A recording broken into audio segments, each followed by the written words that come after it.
California Agrarian Action Project, which is a predecessor of the current Community Alliance for Family Farmers. We created both. CRS was a 501c3, just as it is today. California Agrarian Action Project, a 501c4. What is that? Well, that's a nonprofit organization, but it's not tax exempt. Why? Because a 501c4 organization, organized under that chapter of the Internal Revenue Code, is permitted by law to engage in grassroots lobbying on an unlimited basis.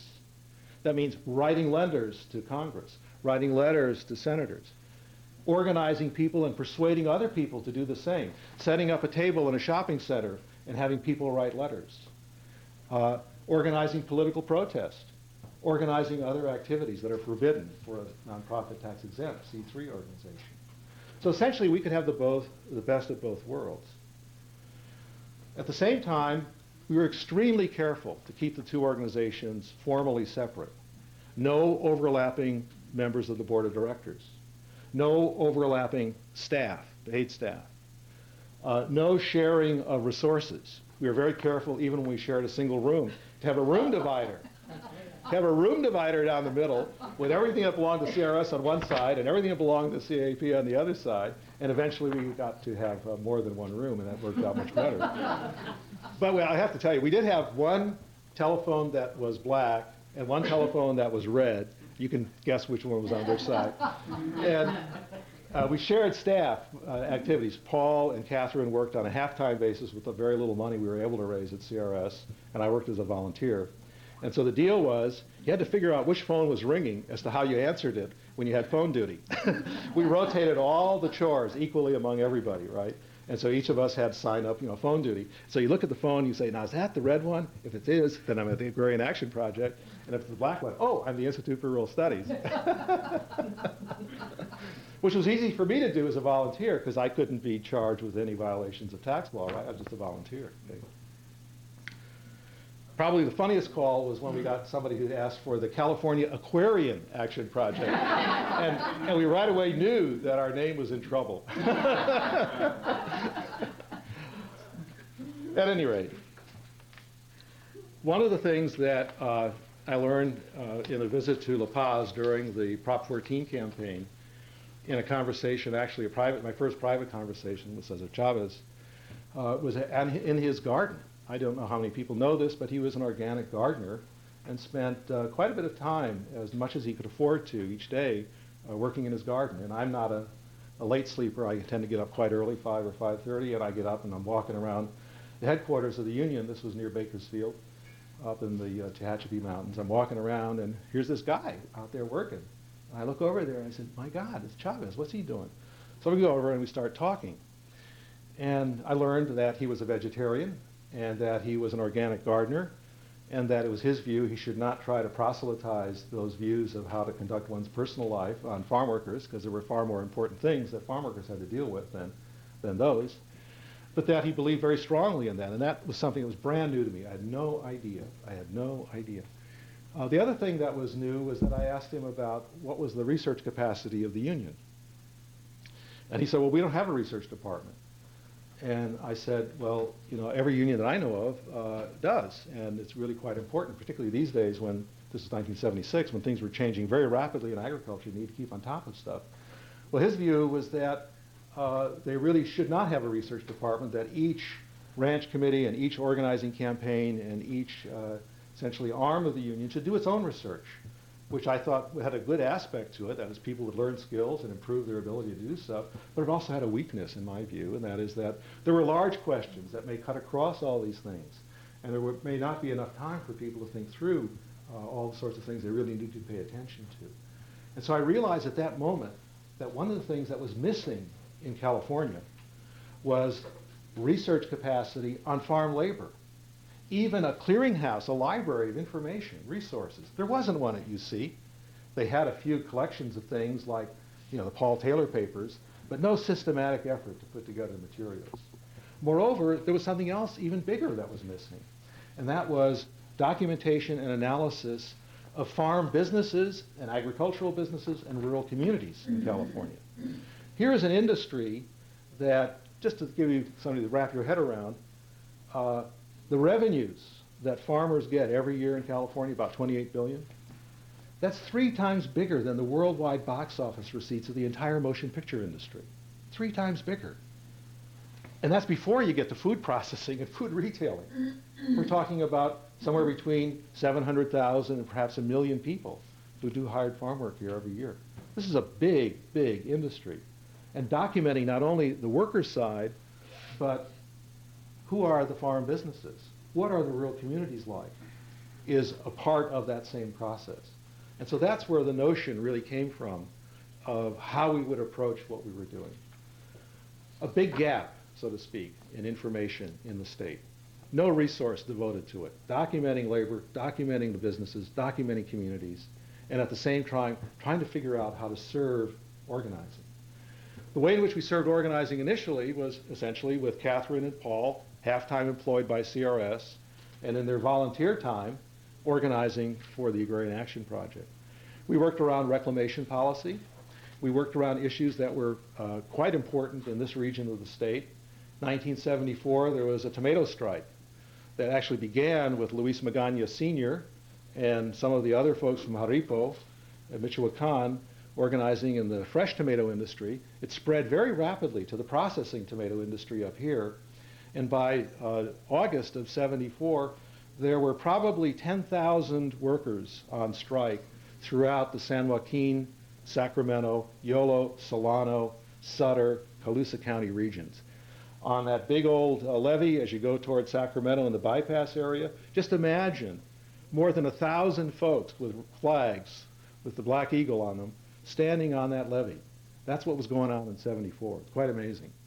75 and 76, a brand new generation of tomato harvest machine for the processing tomatoes came in.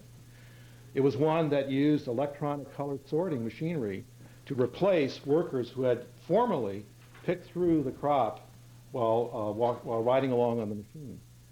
And that reduced the crew size from about 16 to 18 down to 4 to 5.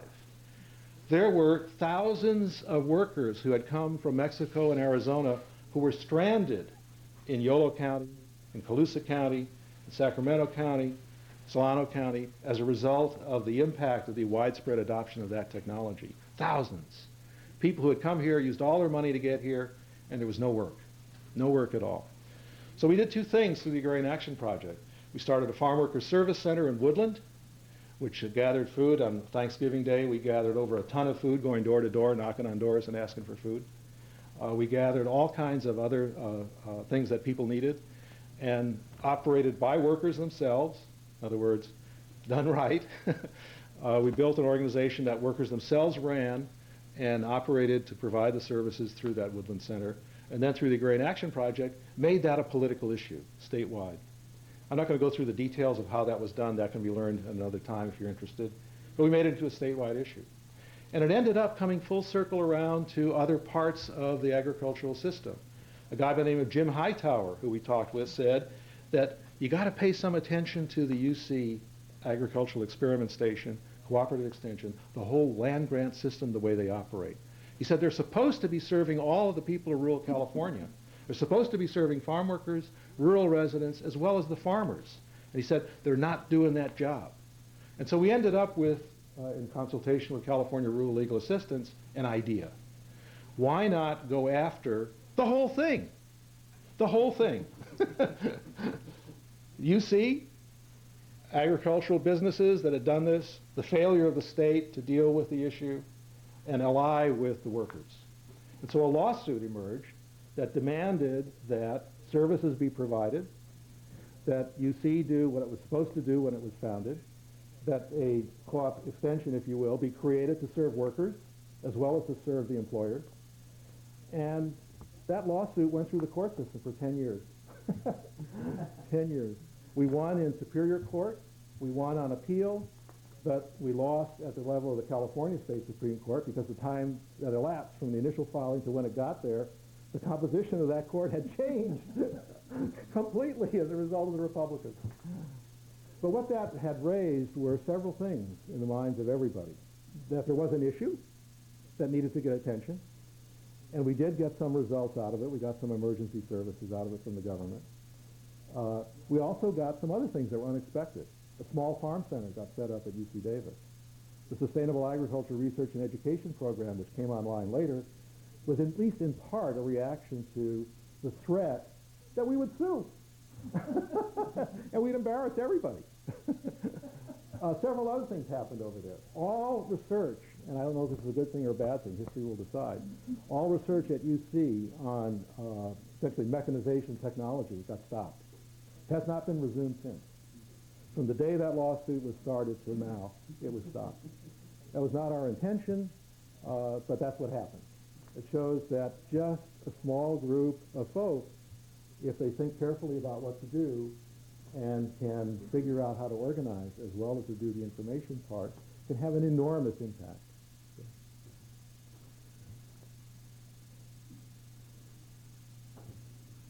I wanted to share with all of you what our initial statement of the purposes of the organization were. This is in the Articles of Incorporation. And I don't know if that gets handed out to people when they get hired or not, or whatever. But it's worth looking at. I don't know how many of you realized when you came into CRS that this is what had gone on in the past. But it's important that everybody know about it. I've never written about this before. I've never spoken about it before. But I think it's important that people know about it and reflect on it. I've also written about 7 single-spaced pages on it.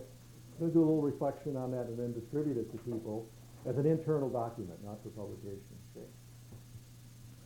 Essentially what we say is that we want to conduct research on the problems and characteristics of rural California, that we want to gather information for public dissemination and education on topics, including but not limited to social and economic problems of rural California, the effect of land tenure on the social structure of rural communities, the environment and migration of rural people to urban areas, approaches towards strengthening the role of private enterprise in the form of small farmers and resident entrepreneurs, the development of alternative methods of landholding, including but not limited to producer cooperatives and landholding cooperatives, and the effect of governmental policy and programs on landholding patterns. When we met with Paul Taylor, Paul Schuster Taylor, he said to us, if you want to understand farm labor and rural poverty in California, you have to work on who controls the land and who controls the water. That's where that statement in the article comes from. I could talk a long, long time about things that happened at CRS. There were miracles. One miracle was a woman by the name of Billy Bucas, who owned land in Yolo County, had a tax problem, and I had met her through other campaigns and whatnot. And one day I got a call from her saying that she had a tax problem and she wanted to give money to a nonprofit tax-exempt organization. And I said, well, here we are. Hello. And then a few days later, the Wells Fargo Trust Department called. I was always antitrust. I didn't know what it was. The Trust Department called and said, you have been gifted. So here was the use of the word in ways that I had not thought about. And it ended up being about $29,000 worth of stock in 2 corporations, Wells Fargo and United Technologies. And they said, what would you like to do with it? And I said, sell! Sell high. Which they did. We ended up with $29,000, which was a miracle. You know, we had not planned on it. But why had that happened? Well, it happened because of the visibility, the commitment, the recognition, the knowledge that was out there, and somebody decided that this was a good thing to do. I thought that was a miracle. The other miracle was when this young lady walked into my office. Not young anymore. Walked my office. What was this, 80, 81? I was hired in September of 80. 80. You were 12 or so. I had only just been born. She had spent, it was about a year in D.C. trying to do lobbying, and had realized the total failure of what we call grass tip lobbying. That is, advocacy organizations that have no real base. Okay, trying to come before Congress and whatnot. And decided that this was not going to go anywhere, and decided she wanted to come back to California, and said she wanted to work at the Institute for Rural Studies. So we figured out how to pay her poorly, how to make her work a whole lot harder than she'd ever worked before in her life, how to send her to places like Fresno to go organize people, and Bakersfield to go organize people. And under the same arrangement, half-time at CRS, very carefully keeping daily, time sheets and all that. Literally made me so paranoid. And then all the rest of her life, spent organizing from around the pesticide issues. And one of the things she discovered, and this was attributed to Izzy, is that there was a lot more to the pesticide issue than we'd ever thought. We thought about farmers, we thought about workers, we thought about production practices. What we never thought about was the discovery of DBCP in water wells, drinking water wells in Fresno, or the underground injection of toxic waste from LA into abandoned wells in Kern County. I mean, can you imagine all the consequences of these things? And that opened up just whole new avenues to us that we had never become aware of. And where did that come from? It came from Izzy having the courage to go out into these communities and find out directly from people what was going on. It was never in the newspapers in a big way initially. It was never something that policy people were calling attention to. It was something that Izzy found out by being where the people were. And out of that came Joyce Johnston, an organizer to be born, so to speak. She became a born-again organizer out of Bakersfield, born in Taft, California, outraged at what was going on in the underground injection well issue, and became quite outspoken in Kern County, and eventually joined the staff of CRS. So we had two field folk at that point. The major change, I think, that happened at CRS that ended those experiments was the discovery that we needed to spend more time and energy on building our research skills and focusing on research than on just supporting organizing. And the turnaround came when sufficient funds for that actually began to arrive, and that was with the Ford Foundation. Ford Foundation found out about us. One of their Ford scouts appeared in the office one day and discovered that me and work study students and others had 55,000 cards, 3x5s, with records of land-owned holdings and records of farm operators that we'd built up starting from 1980 up to that point in time. And they said, "What are you people doing?" And we explained what we were doing, and they said, "Well, nobody's ever done that before." And I said, "Well, nobody's ever tried." And they said, "Well, you guys had some real resources." And we said, "Oh yeah, oh yeah." And so that began work with the Ford Foundation. What we'd begun in 1980 was trying to document, remember? Document the farm businesses, document the land holding. And by 85, it had reached 55,000 3x5 cards. So they gave us some money, and we did work on enforcement of reclamation policy.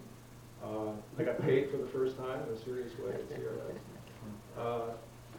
And that led to more and more and more building up. We also learned something else, and that is we tried to do other field projects along the way. Promotores de Salud, we sponsored the Festival de la Salud in Woodland, California for, I guess, about 4 years.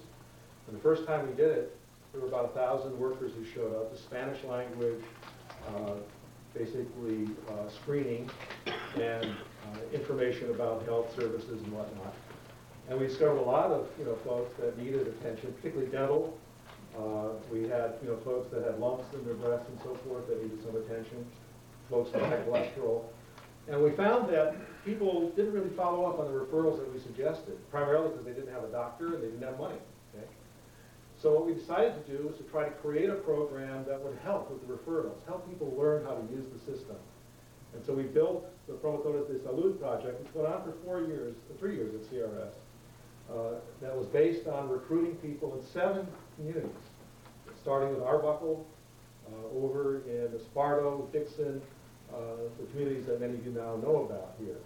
And we recruited workers, And essentially it was a system of building capacity among lay health advisors working in the community. This is a wonderful program. 25 folks eventually showed up. We initially planned on about 10 weeks of training. People wanted more and more. We ended up 26 weeks of training with twice as many people as we'd originally planned. It was an amazing, amazing experience. It also led to the award of the first environmental justice grant from the EPA in California to this program. We also started with the Ford Foundation help, a model of what a co-op extension for farm labor ought to be in Modesto, California. Hired Luis Magana Jr., remember that name from the Tomatoes strike? to work for us in Modesto, and he built up a capacity to do outreach. At the time, Luis spoke no English, and so we intentionally sent him to the best language school we could find in San Francisco, paid his salary, paid his tuition, paid room and board, so he'd go learn English, went in one end, came out speaking English, and that was really a very valuable development for him. I don't know if you followed it, but this week, the Mexican government announced the award of about $10,000 to each of 1,100 San Joaquin County former braceros whose money was stolen from them during the bracero program. I don't know if you know it, but there were deductions from their paycheck that was sent to Mexico. Who was the leader of that in San Joaquin County? Luis Magana.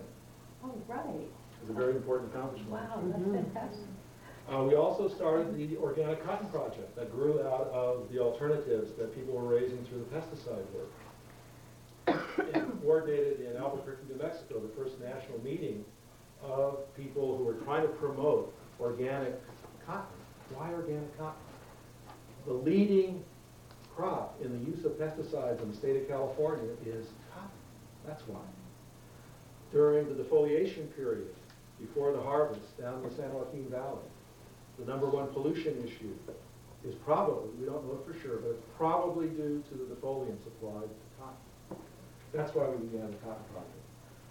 What happened to all of those projects? Well, we learned one thing, and that is a major deficiency of mine is personnel and administration. I mean, really major, you've got no idea. Yes, you do. Some of you do. And I ended up trying to manage all these, diverse, crazy people. So you try to manage her? I'm easy to manage. Between Will Allen, and Magana, and it was crazy. And so the board, in its wisdom, intervening in some of these crises that Joel alluded to, basically said, what we got to do is got to calm down, step back a little bit, and let's focus on what we can do best. And what we decided to do was to phase out the organizing projects as direct activities of CRS, and instead focus on information, focus on research, and focus on dissemination. And I think that was a wise decision. The Rural California Report, the concentrated efforts in our media campaigns, and then raising funds for doing work like the cause, and before that, many, many other projects that you don't know about, but you can learn about someday if you'd like to. So we kind of narrowed back down again. It was probably a very wise thing to do. It certainly saved my marriage, my oh my God, I just want to conclude very quickly with some what I think are lessons learned.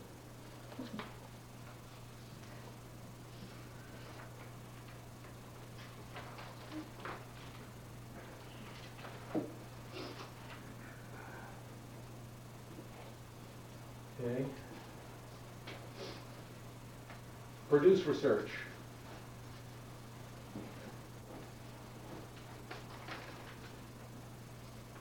But that's not enough.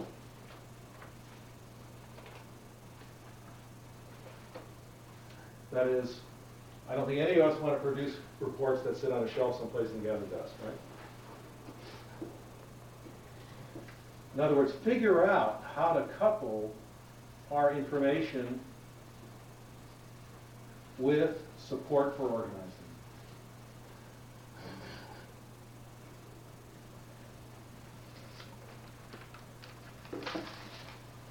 That database of farm operators, for example, turned out to be quite valuable when the workers at Diamond Walnut in Stockton went out on strike, and to their utter surprise were locked out and faced incredible hardship. The Teamsters Local 601 came to us and said, can you help us figure out what's going on in the walnut industry? Well, we had it all there. We had the name, address, phone number, acreage, location of every single walnut grower in the state of California. Nobody else had that available, at least not anybody that would cooperate with the union. Actually, I think you were the owner. I don't think anyone else was collecting it that Well, way. there's the Walnut Association. yeah, The Walnut- Yeah, I was gonna say. Kind of professional. the Walnut Administrative Committee. Yeah, Yeah. but They weren't going to cooperate with this. There is a that's true. That's an issue. there was a counter example of what not to do. And I'm not trying to point the finger at anybody, it just happens to be a prominent example that is in the press and has been quite a bit of attention the last several years. A group called Environmental Working Group. Good people trying to do the right thing, advocates in D.C. They went to enormous lengths with a lot of resources to document subsidies to farm businesses throughout the United States. They built a fabulous database. I use it all the time. People all over the country use it all the time. What was their goal? Their goal was to essentially generate attention to the degree to which subsidies are being wrongly dispersed, that is, enormous sums of money to businesses that shouldn't get it, things like that. And they went to Congress with all this information with the intent in the last round of the Farm Bill to try to reduce the subsidies.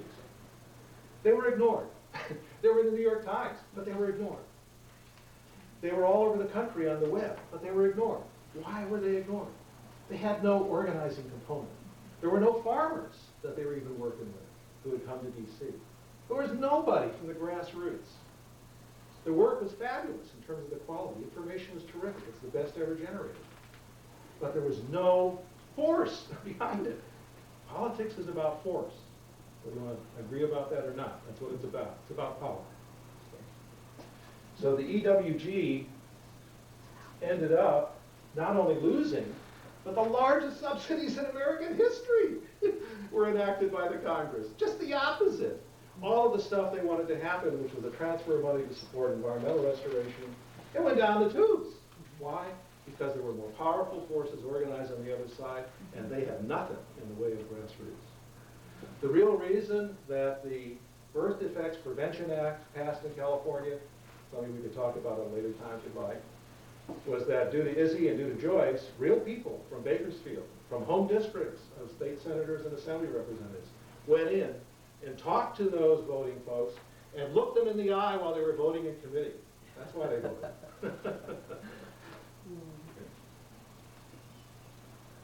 2, you have to have a constant, in-person presence in rural communities.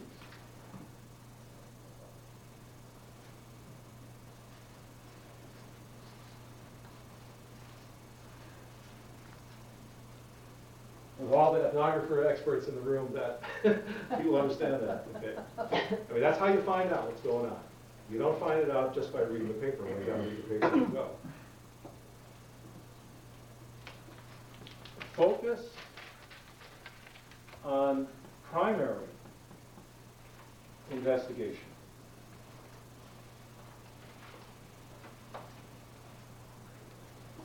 With people and what I would call official record documents.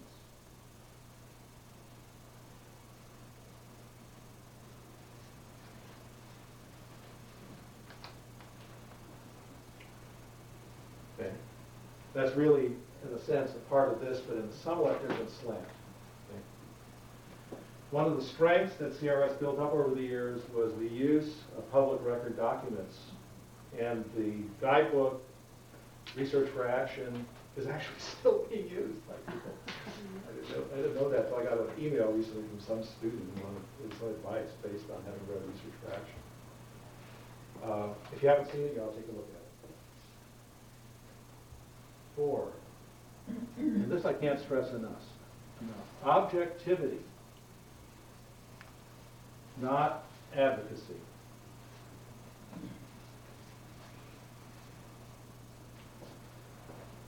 Part of the reason that I think CRS is a credible source is that we have gone as much as we can within the constraints of my crazy head when I was there and the heads of other people who are there now to try to maintain objectivity. And there's a difference between advocacy. There's a role for advocacy. When people ask me if I'm a farm labor advocate, I say no. I talk about farm workers. Farm workers speak for themselves. And they have organizations that do that. If you want to find out what their views are, talk to them. Okay. That also leads to occasional serious conflicts and problems. When I said in public in the late 1980s that the grape boycott at that time was a failure, and I could document why in detail, which I did, that made Cesar and other people very unhappy. Well, you know, those things happen. You gotta speak the truth. We said things that have offended farmers. We said things that offended farm workers. We said things that offended rural residents. Well, you know, you gotta do the best you can, and trying to be objective in the midst of all that can also be a hard thing to do, but you gotta do it. Advocates, they can do advocacy. We're trying to inform. Outreach.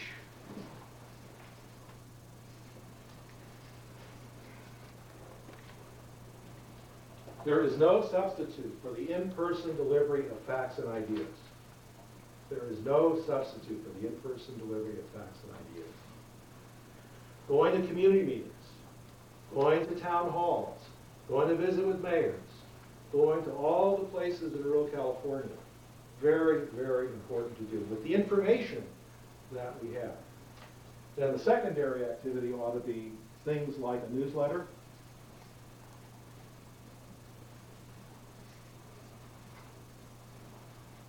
and the media work.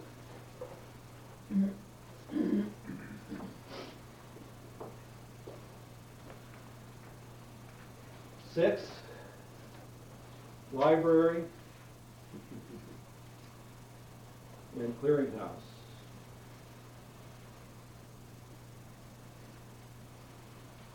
I tried to think a little bit about folks who come to use the stuff that we've put together at CRS. Here's just a few. Fields of Pain, a series of Sacramento Bee articles in '91 that became award-winning nationally recognized as raising issues around occupational safety and health in the field. Mike Wagner, who was the co-author with Marcus Botone of that piece, spent a full month at the CIRS library. Why? Because that was the best place he could find to get the documentation he needed to demonstrate what he needed to demonstrate in that article. Richard Sandoval, who wrote The Fight in the Fields, which is one of the narratives of the history of the farm worker movement, came to CRS to find out about the early history of CRS from an objective point of view. Rick Wartzman and Mark Arax had just come out with a book called The King of California about the J.G. Boswell Company. Where was the first place that Rick Wartzman went to? Here's the guy who's the California editor of the Wall Street Journal. First place he went to was CRS because we had a bunch of files about this thick about the Boswell Company, primary source information. And I can go on and on and on. Rick has had the same experience as I am sure of getting phone calls. How many farm workers are there? And after a while, you get so tired of answering that question, you finally say things like, well, there are 3 of them, but they're very busy. But that's sort of an extreme, thing. But providing that information to community groups. Every little, economic opportunity program needs documentation for their grant proposals. They all came to CRS, and we provided that gladly, for free. That's part of what we do. And then finally, Ballas's idea. George Ballas. Essentially document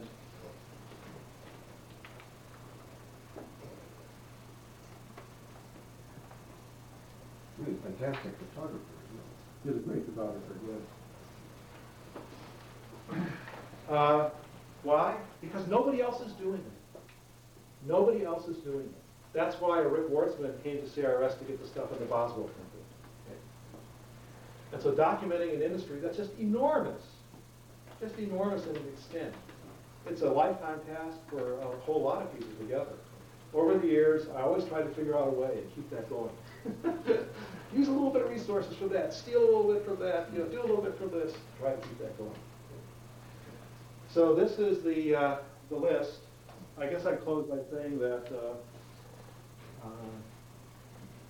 one of the things that always resonated with me was back when the Ford Foundation project got started. And this was the Farm Labor Rural Poverty Project. We hired Luis Magana. We hired several other people. But one who we hired at that time, let's see,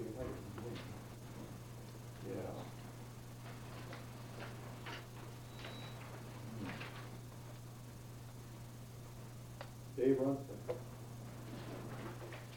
Good friend with Rick, a colleague at graduate school at UC Berkeley and Econ.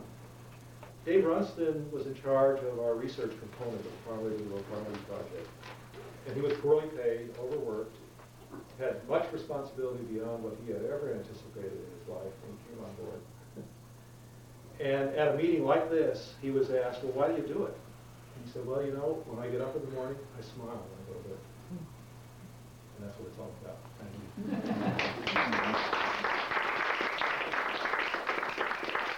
What? Where's that? I'm Rick Mines. I'm the most seasoned researcher at the California Institute for Rural Studies. And I'm gonna embark on my so as not to waste too much time. At the risk of being disobedient to the new president.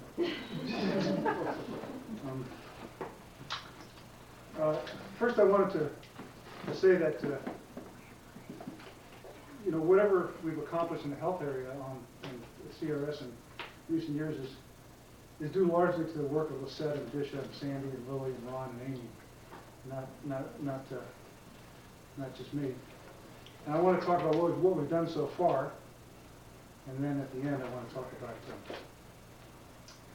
what we're going to do in the future. And I won't mention everything, especially since we don't know what we're going to be funded for, so we don't really know what we're going to do.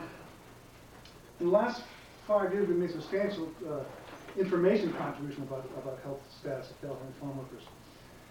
And now we're planning to be more active in direct support of implementation ideas, which I'll talk about in a little while, which is in the direction of what Don was talking about before, but rather in a step back and more of a research supportive role to implementers rather than trying to implement ourselves. And it might be interesting to see what Don thinks about this kind of new approach. So let me cite a list of our work and then I'll give a few of the highlights afterwards.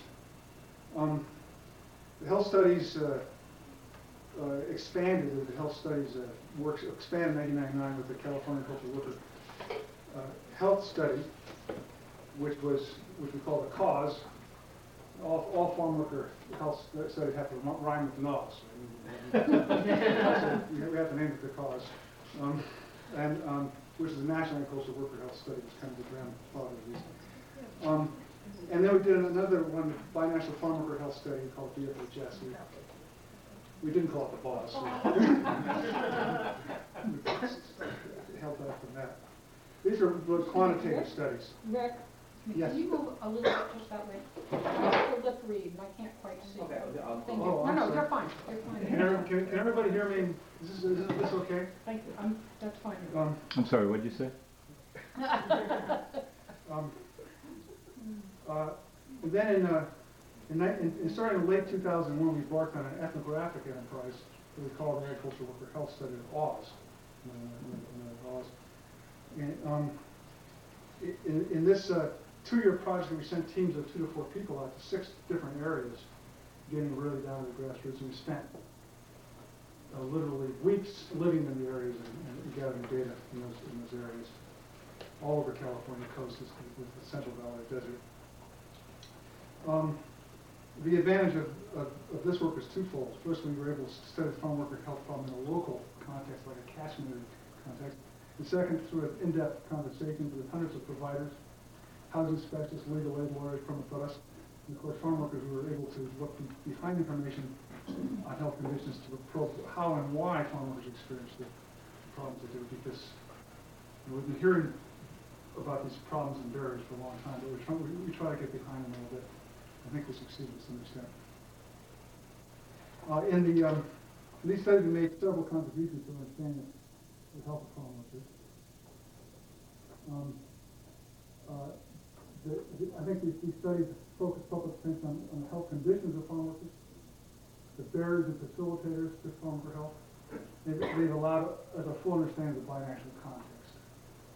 First, the principal health conditions came mostly from the cause, The main point there is that despite the fact that farm workers are very young, male, Mexican immigrants, they still suffer from chronic diseases.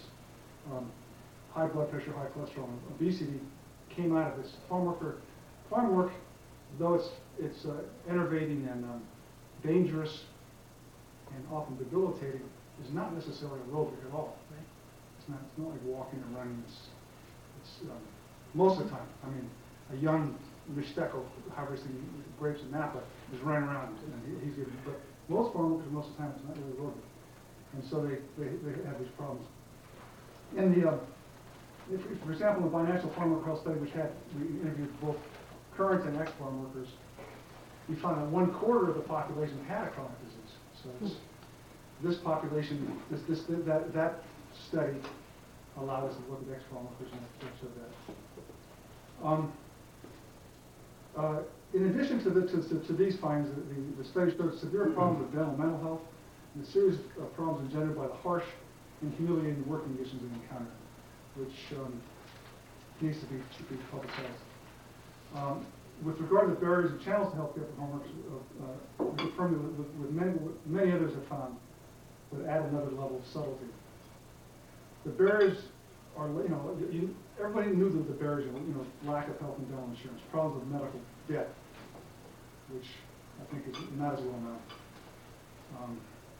We found another study in IBS, a voice survey that I think it was about 15% of farm workers had considerable medical debt. It's a big consideration. They're really afraid to go to the doctor because of medical debt. Obviously, the language and cultural barriers, especially for the indigenous-speaking population, lack of education materials and outreach, lack of Spanish-speaking mental health workers, and insensitivity on the part of providers to the working and living conditions of farm workers. Providers that live in that area don't necessarily know the working and living conditions of farm workers. In fact, even a place like East Coachella Valley, where,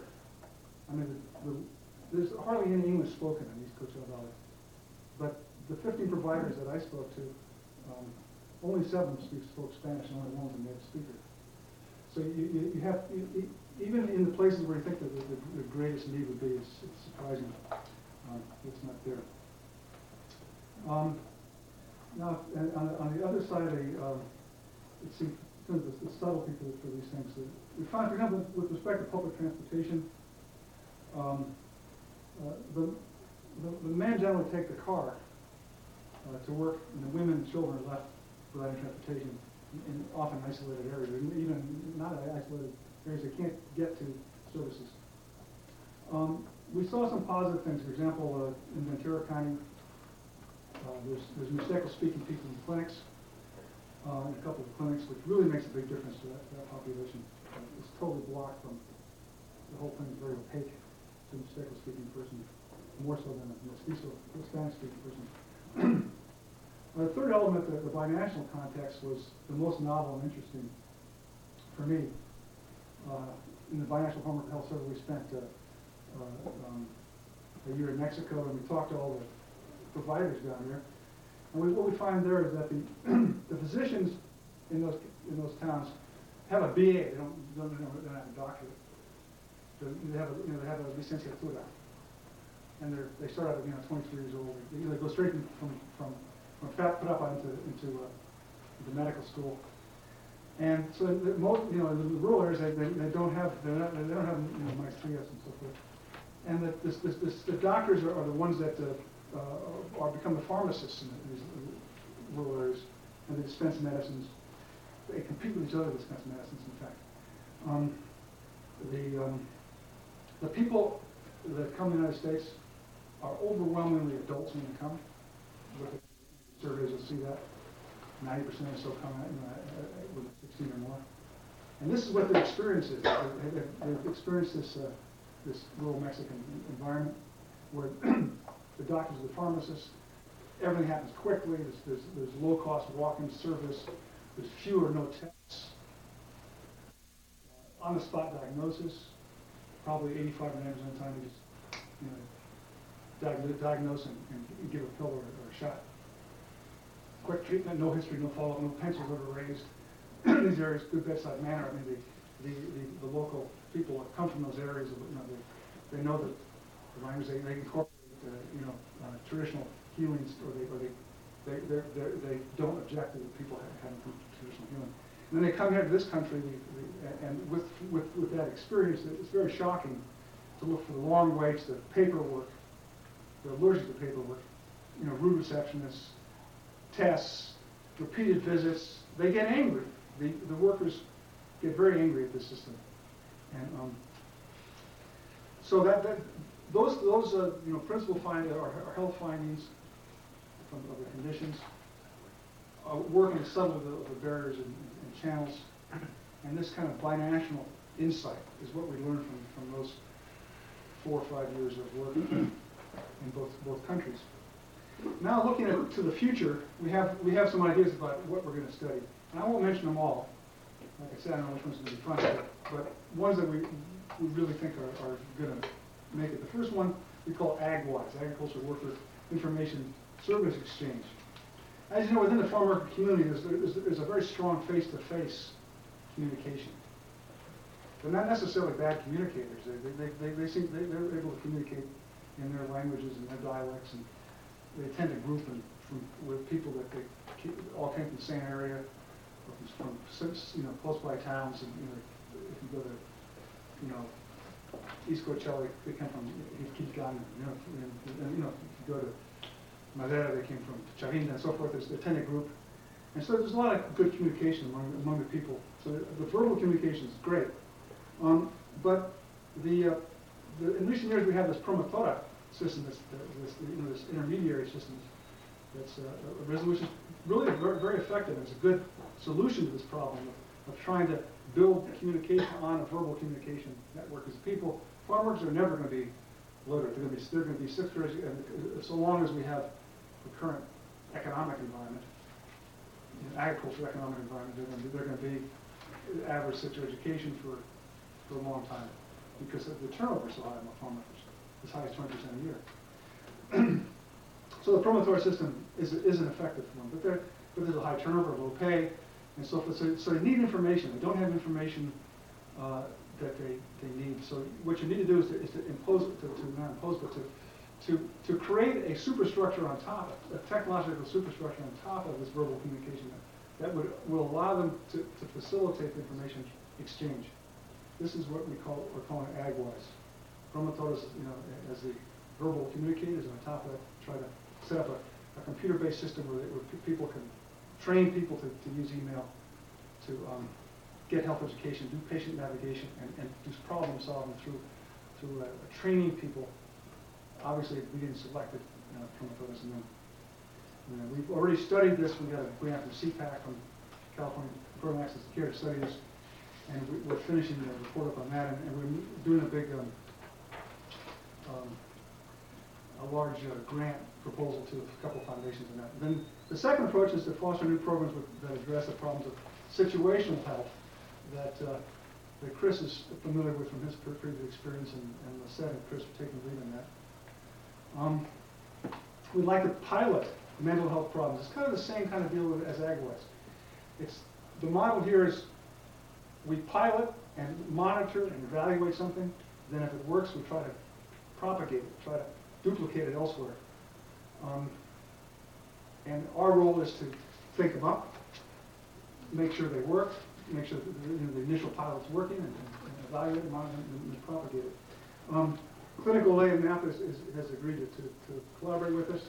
They would screen clients for mental health problems, and then choose a group of 100 or 150 or so that according to the screening test, have a mental health problem. And we're using a team approach with an advocate and nurses and others that would be involved, mental health workers. We would give a series of treatments and comparative treatments for effectiveness. I think is that correct, Chris, more or less? Yeah.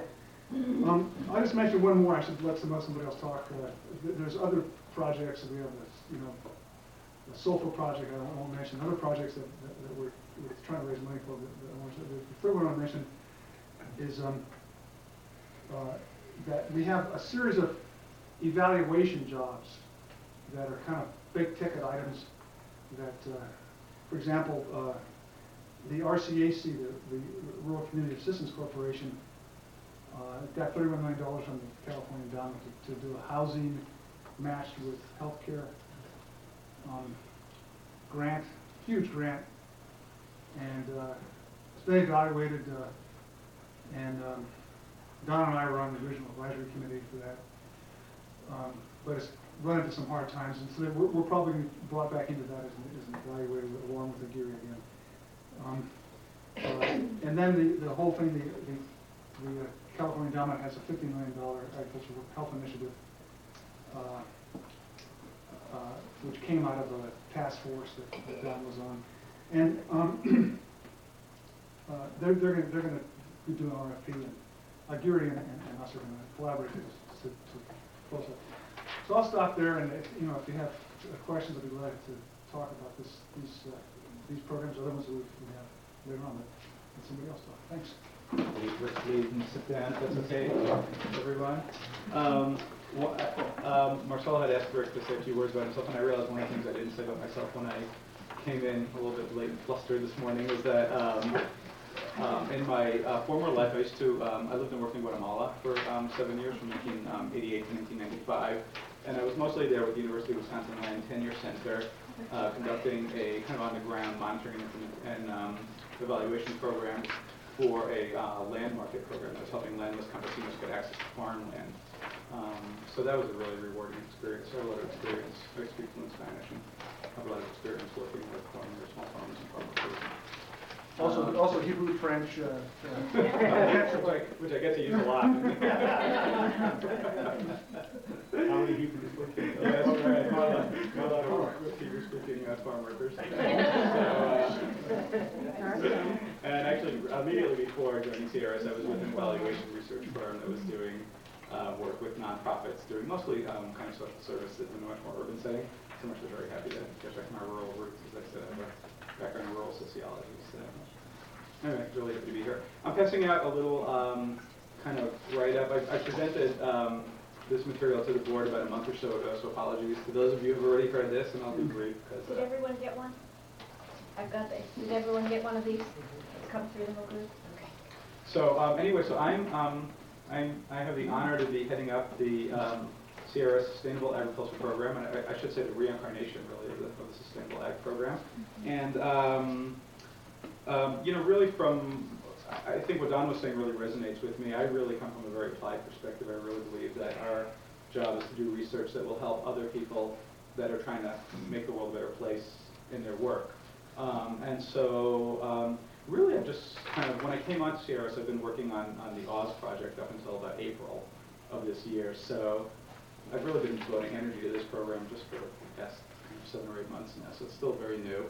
And as I said to the board members, I'm very open to and would really appreciate any feedback or insights or ideas that anybody has about how to make this program a more useful program and a better program. And I'm trying to figure out directions for the program. Right now it's just me. Kristen Shelley, who was on staff, has left.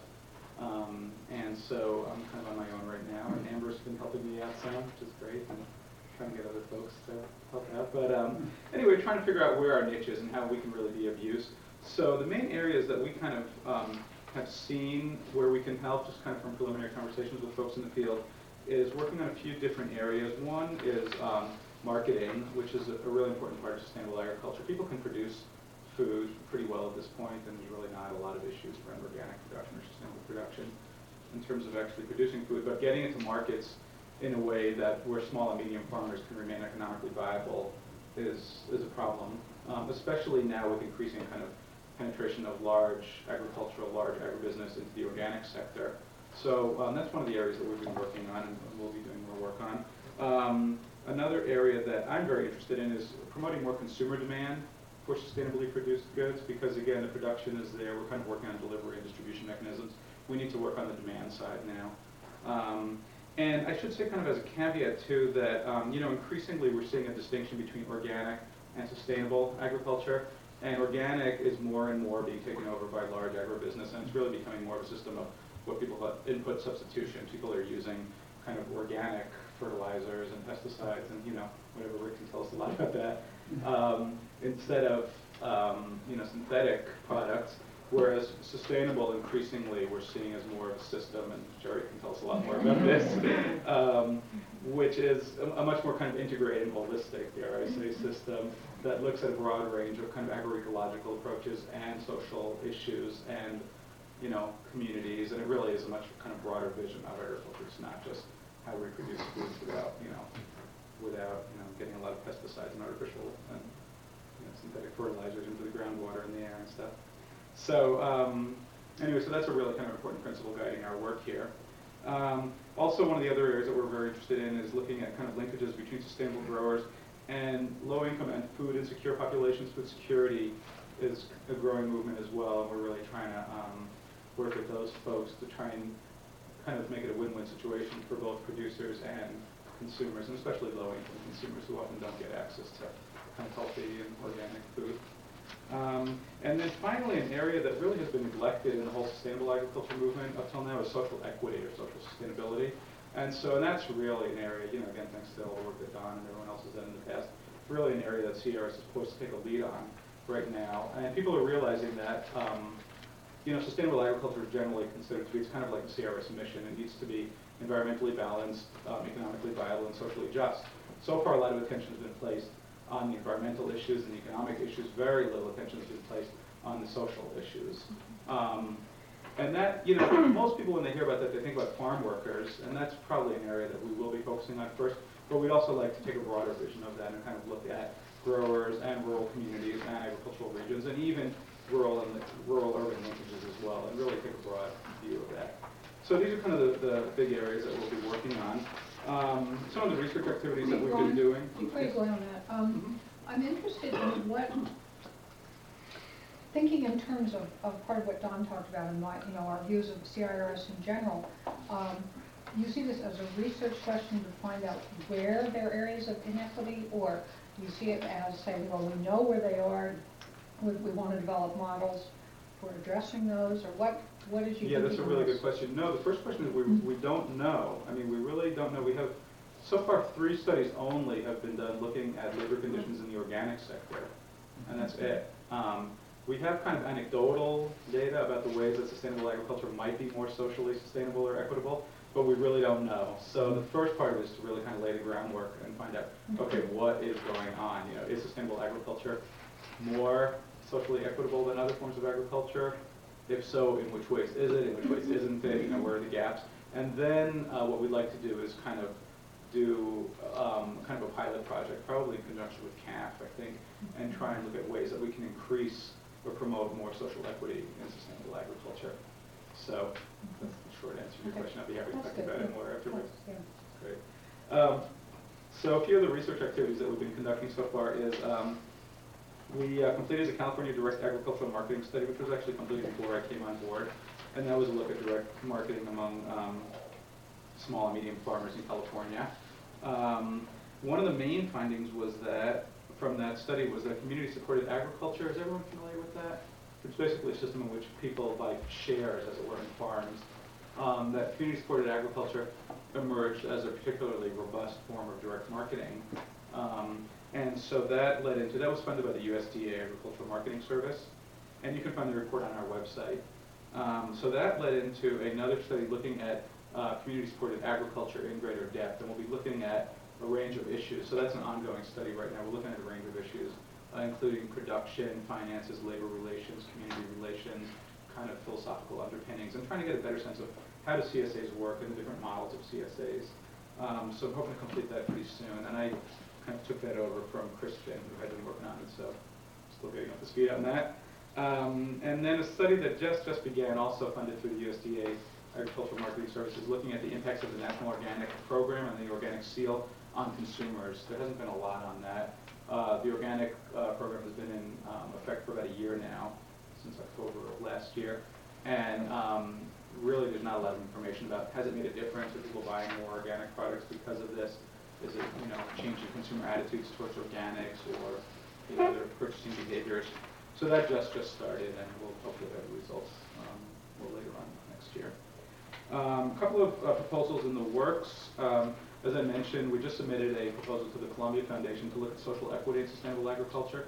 So again, that will be to kind of develop a set of indicators for social equity. What does it even mean? I mean, everyone has a different idea about that. So we're hoping to do a lot of on-the-ground research, particularly with farm workers, to find out, you know, what does this mean for you guys? I mean, again, a lot of the work that's been done right now, there are a bunch of kind of certification agencies and advocacy agencies that have social standards. To the best of our knowledge, nobody's talked to farm workers to find out about, you know, what's important to them. So we'll be doing that and talking to other stakeholders as well. And then we hope to be doing a comparative study of sustainable farms, kind of small conventional farms, large organic farms, and large agribusiness conventional farms.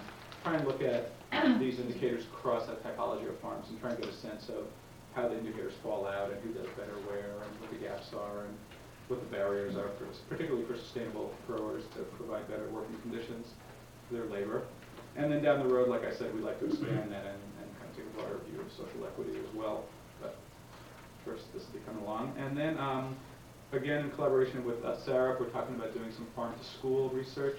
And I don't know if everyone's familiar with farm-to-school, but it's basically a program linking farmers with schools and also other institutions, kind of looking at universities and, you know, the military, even a range of institutions.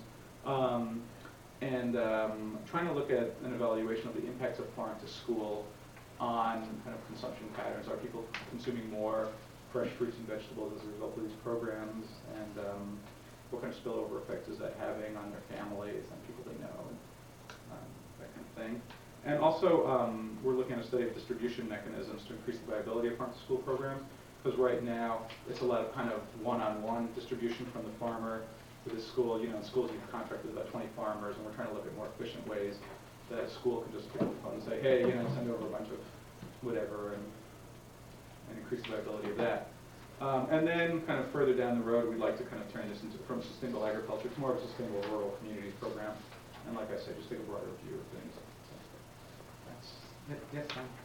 A couple comments. One, the Western Growers Association does an annual random digit telephone survey of consumers across the nation. And one of the major focuses of that survey has been on organic the last several years. So I don't know if you have access to that information. If you don't, I'm a member of Western Growers. Yeah, Yeah, we're members. Yeah, we're Okay, members. good. Oh, Get good. that Good. first I will, yeah. We get Heather Flowers. Yeah. No, there you go, yes. And then there's two other thoughts. One is that the survey research that was done comparing the BIOS participants from CAF with conventional farm operators in 3 counties, as I recollect, and there's 4. You said It might have been Stanislaus. five. There's 5 counties? Because I I just don't went through remember. the bio center. And what we did was to take the population of BIOS, and then in the adjacent sections of land surrounding the area where the BIOS is located from the farm database that we have, randomly select farm operators of the same approximate size, plus or minus 20%, growing the same commodities, and use them as the comparison group in terms of behaviors. And the reason for that kind of selection is that you minimize, if possible, variation due to microclimate, soil, things like that, and presumably practices. So I would suggest that one way to think about this survey of the practices is comparing conventional with organic or sustainable. Not that that model that we use is the best, there might be others, but that is at least a place to start with and start thinking about it. Then there is data available from several sources, one of which used to be the Qualls, now called Farm Labor. About once a year, they publish data on wages and benefits by farm size. And that's always been of interest to me in terms of one of the very tough issues, and that is smaller farms tend to be, capital poor, and tend to pay less well, and tend to not be able to offer benefits. And so you get some reflection of that. It's national data. I don't know if they can break out, West Coast or California data. They might. They have California data. Do you think they would have enough of that? They publish wages by California. Right, okay. So they should be able to break it out for you. It's not published, broken out, but you ought to be able to get it from them. And then the FELS, the Farm Employers Labor Service of the Farm Bureau, is an annual survey of employers with about, I guess, close to 1,000 employer participants. And they have a rather detailed breakdown of benefits offered, such as medical, pension, and other things like that. To the degree that they would be willing to do some analysis for you by farm size, you might be able to get some information there. That's great. As well. So those are sources that I can think of. Great. On the last thing, what is sustainable practice? There is work that you probably know about that's being done by Gail Feenstra and Amy out of CIRS. Right. And they have been doing interviews, and I don't know how far along they are in the project, but I think they probably have some kind of a matrix that they've developed in terms of measures. Right. And that might inform, what your plans are. Yeah, thanks. Yeah, I actually did speak to Amy a little bit about that. Okay. Once, so last summer, you talked about this at the board meeting, about 3 weeks ago. Fred Kirschenbaum, the director of the Leopold Center in Iowa, gave a seminar here. And one of the things I thought was most striking about the statistics he presented from his polling was that in two separate kind of polling things that were done that are referred to, it looked like people were not buying things, that organic was not actually a high criterion for buying things, but the local production was. In one of their surveys, they combined all the organic categories and it still accounted for less than 15% of the preference. 75% of it was local production. And they had another one where organics was really something supported by only about 50% of the population. It was about the 7th or 8th most important thing. And at the top of the list in this other completely independent survey was local production. And it struck me that maybe places like Nugget and so forth have got it wrong if they have sort of an organic section. What they really need to do is start contemplating having a local produced section, because that seems to be what consumers are actually more after. It's been ironic in some ways that to me, seeing these poll results, it struck me as being ironic that people had such a attachment to trying to have an organic marketing section, because if you're really interested in supporting local farms, and the minimum of small farm, the medium size and small farms that he was talking about a lot, you would have gone with local production as your primary label. Yeah, that's a really interesting point. An anecdotal thing to that, I had been at the farmer's market and had bought some apples and went into Safeway to get some things that the farmer's market didn't have, and asked about local things because the farmer's market was full of them. And what the produce buyer said to me is that, at least for them, and it may be true for a lot of these stores, is that they get what's shipped to them, and they're not allowed to buy locally. So it's almost like there's two levels of intervention.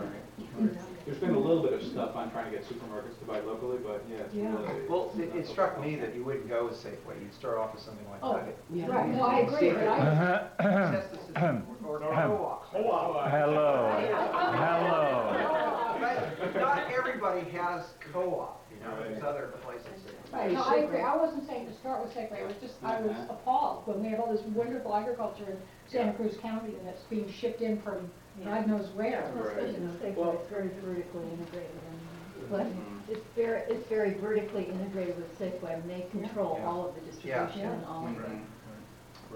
So it's these chains that have 6 to 8 stores, or the single mom and pop places around California that would be the place that if you tried that out, it might work, and then make the biggies realize that they had to catch on, that they were losing market share. Well, going to pick up the fruit this morning at the co-op, right there above all the produce is this, these huge posters with the farmers from, this is where it's coming from, this is what they grow, this is how many acres they have, they were Mexican immigrants when they started, right there. And it really attaches you to the food that you're purchasing, and it helps you look to your right or to your left. Am I going to buy organic and locally, or am I going to, something else? So I think it's At the co-op, local organic is one word. right. Yeah. Exactly. Also, the whole concept of food miles is taking off. I don't know if that's Right. If people are other people hearing about that, or is that just because Is that how much you can eat per mile? Yeah, right. No, it's real. I mean, people are looking at the number of miles that are average. What's that? Is it related to true cost? It's part of that. I mean, it's part of one of the externalities of our current food system. And food miles, I mean, the average, food item is shipped about, 1,500 miles, and with all of the, One other thought, Hub and I were talking at lunch about the Rural Economic Alternatives Project in Stockton, where Hub was actually the clerk of the of the committee there for some time, and I was a member of the committee as well. And one of the main accomplishments of that project was building a farmer's market in a low-income, very diverse community, where there are more languages spoken than even you and Rick combined know. And where there are vegetables whose names I'd never heard of, you know. Right. But it's a very interesting model because it's completely different than, you know, farmer's market in Davis or Santa Monica or whatever. Yeah. And exploring what that's all about. I mean, one of the main critiques of the farmer's market approach has been that why is it in the poor communities of LA, for example, there are no farmers markets? Why are they all in the west side or in rich areas? And yet there is an alternative approach that has been very successful and is a very interesting thing to look at. Along to run this, one of the things.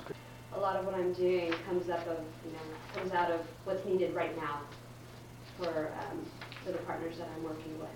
But I'm going to give you kind of a broad overview and maybe a little bit more information on specific projects that I'm working on that are a little bit easier to kind of put into a little package. So as I said earlier, I work with the Central Valley Partnership for Citizenship, and that's this big collaborative of 19 organizations throughout the Central Valley.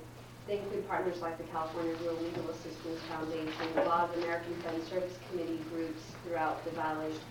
Unfortunately, REAP is closing on March 31st. I don't know if you knew that, but that's one of the partner organizations. And some organizing groups like PICO and ACT, and even SBOC, which has a whole other organizing model. So we have all these different organizers and other advocates. My work with them is, in a big part, I'm helping to just facilitate the work that they're doing and facilitate the collaboration. So I'm the head of the communications committee there, and I'm going to redesign the website, make it more of a working site instead of just this pretty types of funders right now. But I'm also on the new board of directors because this collaborative is losing funding from the James Irvine Foundation, which has kind of been the big daddy for the past 8 or so years. And we're having to go on it on our own now. So we have a new board of directors.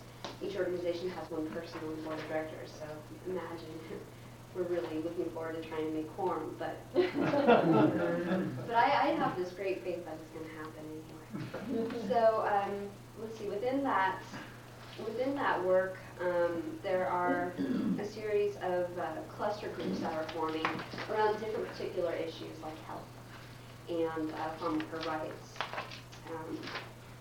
And there's a couple of other ones that are forming. And I'm kind of being the butterfly and touching here and there on those, providing assistance where I can. But I think CIRS is really going to try to, where we can, help specifically with the health component, the health cluster. I don't think it's really taken a shape and form right now where that can happen in a real way, but I think we're moving in that direction. We've also helped with the education. So what do you mean by that, Amber? It's not. Okay, what I mean by that is that there's, I think, a very narrow focus when it comes right now. The health cluster is really thinking of ways to help one particular partner group survive through this change, instead of thinking of maybe from more broad I see. Okay. program design. But I think in the end that, you know, I'm hearing the, you know, the whispers that things are going to move in a better direction. With the education education equity and juvenile justice cluster, Amy and I have done quite a bit of work with them, helping them to design a research model, and they're going to be putting this in place with mostly youth and community-based researchers. And Youth in Focus is another partner group in Davis here. They work with providing services to youth to incorporate them into planning processes, research processes, things like that are happening in their community. So we provide a little bit of help with them. CRS is also the fiscal sponsor of a large re-granting program through the Central Valley Partnership called the Civic Action Network. And this is kind of our actual grassroots groups as opposed to, I think what can be viewed as the grass tips, being more of the partner organization. Although I think some of them wouldn't appreciate me saying that. Anyhow, the Civic Action Network is made up of about 147 organizations throughout the Central Valley. So, I mean, it goes from Reading in the north to Bakersfield in the south, and everywhere in between just about. With them, I've been providing a little bit of technical assistance through workshop training, helping them think through the process of really becoming a more organized network, especially since this funding may change in the near future. We might not be able to provide the same resources to them. Additionally, we have a couple of other projects that are actually still happening from before I left. And so we're trying to wind those up. One of them is the Immigrant Voice Survey, and Sandy is working with me to complete that. That's something that Don and I actually thought of in eons past, and it was taken over by Marcus Clark after I left, and David Lighthall has been executive director. And the research was done, the actual survey was given in 3 communities, Firebaugh, Madera, and Cutler-Orosi. And these are 3 communities, one's in, of course, Madera County, one's in Tulare, and one's in Fresno. The Firebaugh is in Fresno on the west side. Some interesting things that have happened from that work, especially as Sandy and I go back into these communities and complete our research there by holding focus groups, is that we're uncovering some of the change that have happened since the survey was done. It was done 2 years ago, so it's been a bit of time. In Cutler-Orosi, for example, we uncovered a lot of requests for English as second language classes and some child care provision to help people better access community events and activities and become better civic participants. And those sorts of things are actually happening. So that's a positive thing. The other thing that we found out from it is that the capacity building that was done with the interviewers were actually community members, mostly native speaking people from farm worker backgrounds. These folks have experienced an incredible transformation for being part of this research. One young lady told us that, before she had thought she would leave Cutler, leave that place and go to something bigger like Fresno and make her life there and kind of, extract herself from this after college. But then, after having gone into people's homes and really hearing their stories and their experiences, she's now decided to stay, to go back to Cutler. Yeah, after high school. After college. Let me tell you, if we could do that to 10% of, folks like her, I think we'd see an incredible transformation in rural communities. But so that's some of the good results that are coming of this, and also it's providing a vehicle for increased communication within the actual communities around what the needs are of immigrants as voiced by them, and that was one of the main goals of the Immigrant Voice Survey. So out of that, we're going to be creating a big report, research briefs on specific issues, which is what our partners say are very important to them. They can't really go through big, they don't really read it, so they prefer one-pagers on problems like illiteracy, health access, those sorts of issues. The other thing that I'm trying to wrap up right now with the help of Amy and another Amy, who is helping us with editing, is the Research for Action in the Computer Era. And you heard Don talk about Research for Action, and that was an incredible book that CIRS published, that Don wrote back in, I think, 80, 81. And it's still today of use. Like you said, all the time people are asking for us to buy copies of this. So what we did is kind of updated it and put a twist on it. Updated because a lot of the information is now available over the internet, and that information was not available in the book. So putting that face on it, but also putting a lot of that kind of research know-how. And Don actually did this as well, but putting into a case study scenario. And so we follow through about, I think, 7 or 8 different groups and how they use community-based research to make a transformation in their community. So, it's a pretty exciting book, and with Amy Wilson working on it, Amy Radville, that's her last name, right? The editor working on it. I think it's going to be a very exciting publication and maybe something that can spur additional like fee-for-service things or additional services that we could actually provide. For example, workshops and trainings on community-based assistant research, maybe even possibly a workbook that people can work through on their particular issue, those sorts of I'm trying to think of what other things I'm working on with them.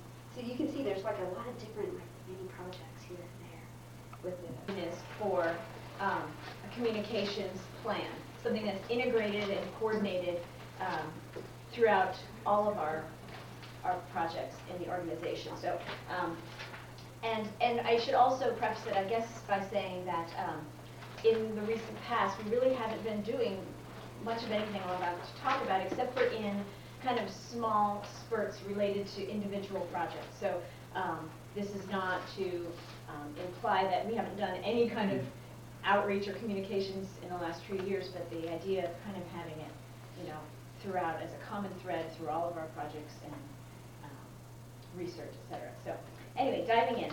So and this is where the little arrows are in the list, that we will have a palette of core organizational materials, things that we don't have right now. For instance, a brochure, that we'll be generating annual reports, things like that to convey who we are and all of that. I don't think I need to explain too much about that.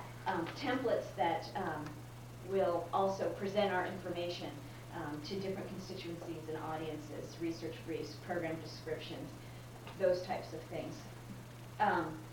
This is kind of convoluted. I couldn't get this sentence out, but really the idea that we build relationships with different opinion makers, stakeholders, colleague organizations, the people who provide us third-party legitimacy because they're talking about us and telling others about us and what we're doing. And then also that we're involved in things collaboratively, things like annual conferences, those types of things where we're out there in the community, local conferences and the academic, other types of audiences as well. Another part of the long-term vision is that there is some kind of outreach component built into every proposal that we send out. From the beginning, it's conceptualized that how are we going to convey this information to the various audiences that we have. And because although many times we've had great ideas about those things, because they weren't conceptualized from the front, they weren't built into budgets and things like that. So it was always just done either by the seat of the pants, you know, funding-wise.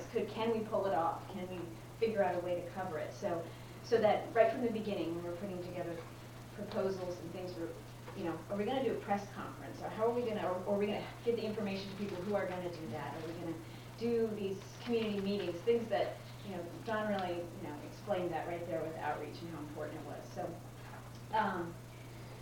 Then, of course, the website. I separated that out from kind of core organizational materials because it encompasses all the different things that we're going to be producing, et cetera, and also Amber touched on the relevance of this kind of internet portal. And then the long term, of course, is really a person who is responsible for this and working on this all the time, because communications can be is a support function to the different programs, but it's also its own program. It's kind of a two-tiered thing, because you have specific communications goals, but you also need to help the researchers and the other people on staff to be able to shape, you know, how they're going to use it and refine it. So then I should just say that the team that's working on this, well, obviously it's an organizational effort, but the people who are working on it closely at CRS it's Amber and I, and Chris has been very supportive with it, and then we have 2 board members who have also volunteered to step up and help us out, and those 2 are Jerry and Rick. And so this is really exciting, and I think that Amber and I have a real complementary work style, so it's real exciting to be able to work together on this with her. And I do have some background related to clearinghouse and information dissemination, but with other constituencies and audiences, not so much with the rural issues related to rural California, which Amber has that, so it's a nice compliment. And then in terms of our next few steps related to this, We have two different, we'd like to seek the expertise of two different consultants over the short term. A strategy type person who can help us with some of the macro thinking and prioritization of what we want to do with our communications plan. And then separate from that, once those types of things are refined, to work with a design person who's going to help us kind of what, in the corporate world they call this branding, this idea of, that there is a look for us and that, all of there's a consistent feel and look and design to the things that come out of CRS so people will recognize it when they see it. And so that's essentially it. That's the thumbnail sketch. Does anybody have any questions? I'm really excited about this because it's certainly light under the bushel. Has been going on around here for a long time. Although when the media needs them, they always seem to be able to find Don. I'm the one who's referred them. I know. Please call Don That's Villarejo. right. And I just wanted to put into your thinking cap from, rural communications as you hire your strategist. Make sure you don't hire somebody necessarily that only knows about LA.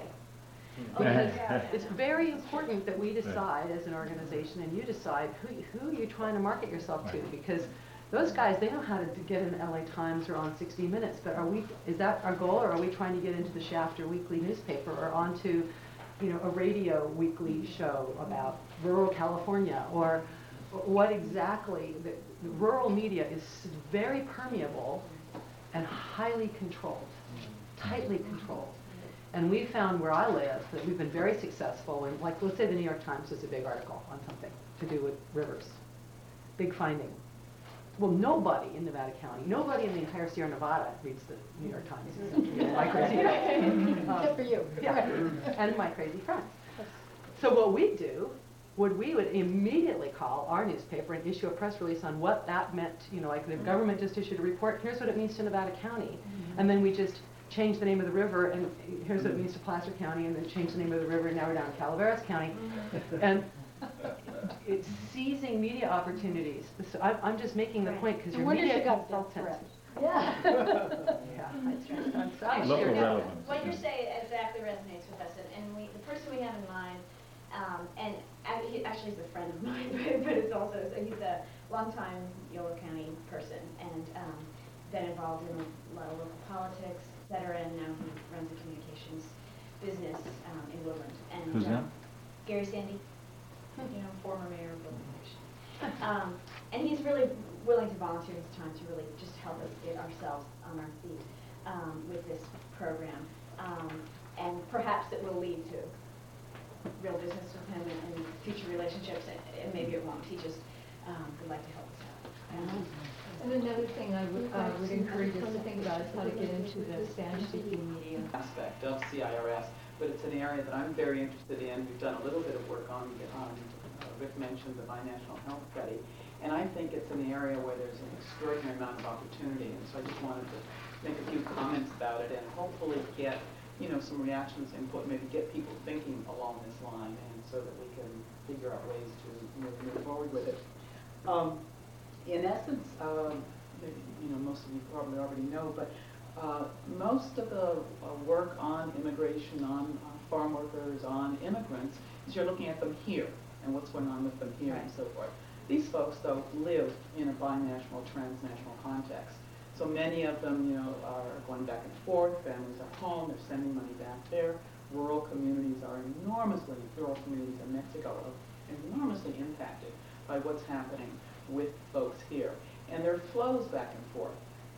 Health is one of the critical issues that needs to be looked at binationally. Just one example, HIV/AIDS.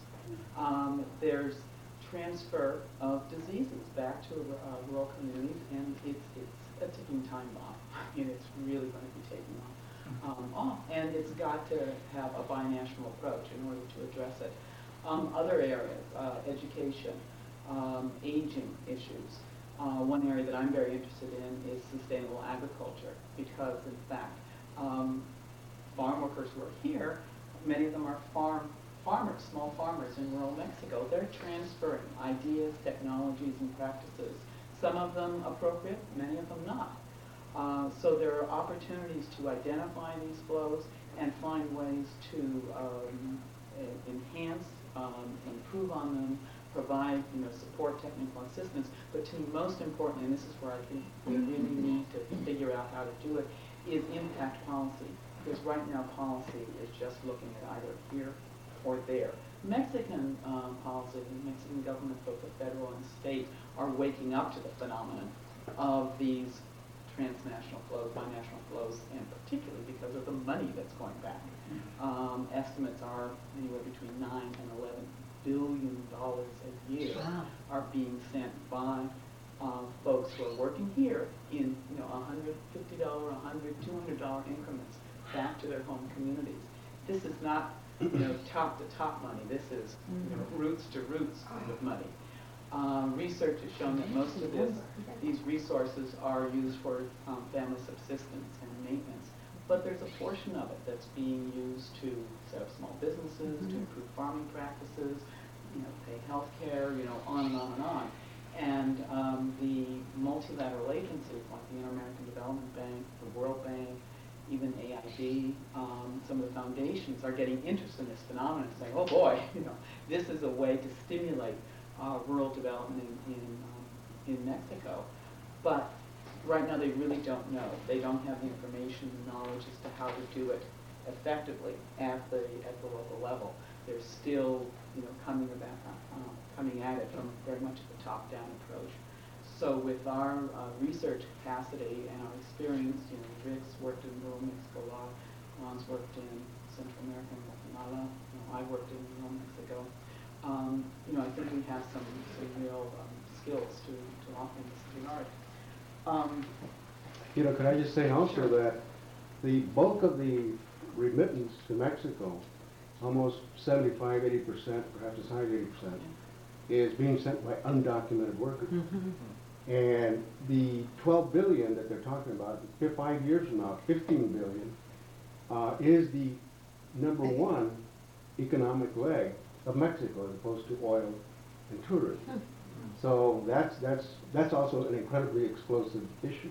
It is, and in fact, they say the largest foreign exchange earner for Mexico is oil.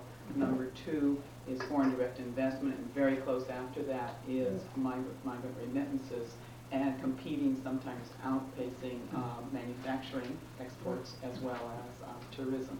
So it's major, and when you bring it down to local level, to the level of the states and to local communities, the impact is enormous. And it's but starting to think binationally is something that we have begun to do already.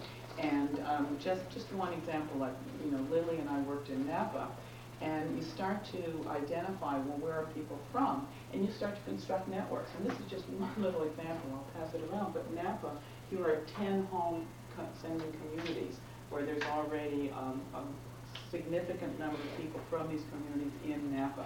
Some of them are more organized than others. Some of them are much longer standing. One I worked in is already over 50 years old, where there's this financial connection. But you start to, you look at every rural community in California with its whole, web of connections throughout rural Mexico. You start to build up a really complex, elaborate web of connection. And this is a reality that still needs to be brought up to the public awareness, to policy awareness, and so forth. What do you do with that information then? You bring it out, so how's it going to be used? Well, one example is, for example, in this designing health programs and AIDS intervention, HIV/AIDS, for the health officials from the state of Guanajuato who were up here visiting were saying that they have an enormous outbreak of HIV positive among women and housewives who are being infected by their husbands, coming back to the rural areas. And so that has implications for education, intervention. Could you talk just a little bit about what you spoke at in the conference that Phil Martin did on Napa, the community associations in Napa that were focused on specific development projects in the center of the village? I mean, that is not a healthy example, but it is in a way. It's indirect. Yeah. What you have is different networks have different degrees of internal capacity. Some of them have hometown associations and clubs, and they raise funds to sponsor projects in their home communities. The classic kinds of projects are fixing up the church or doing infrastructure, bridges, potable water systems, fixing up the school. You know, it goes on. This is where the international multilateral foundations are getting interested because they're saying, what capacity can we stimulate rural development through these kinds of networks and this interest? What they're then trying to move beyond just civic infrastructure projects to productive investments, what they're calling. How can you generate other income opportunities in these home communities? Migrants themselves doing it, you know, which is going to be much more effective than some sort of external top-down. So there's that interest. But I would argue from what I've seen and what others have seen, they don't begin to know how to do it. And I was going to comment on that because there's very quickly I attended a meeting at the council where they're having a huge discussion on it. Yeah.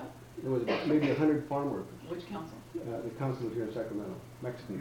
Oh, council. Yeah. Okay. Yeah. And one of the things that they talked about with respect to this particular program, I think that there was a very positive response from the people that were there. Yeah. But they weren't going to invest any money until, in Mexico, for example, they were putting in a line, an electrical line, but they forgot to put in the sewer line, so they covered up the whole thing. In other words, that there was no real infrastructure thinking in terms of how the planners, the engineers were all collaboratively doing it. And so why would they want to invest money when in fact they weren't doing their job over there? Yeah. For that type of investment. There's these binational realities. The other dimension is that there's the assumption that the hometown associations here are going to be the best organizations to determine and support projects in their home communities, which, you know, that's questionable because if you think in terms of all the people, the universe of people from a particular community.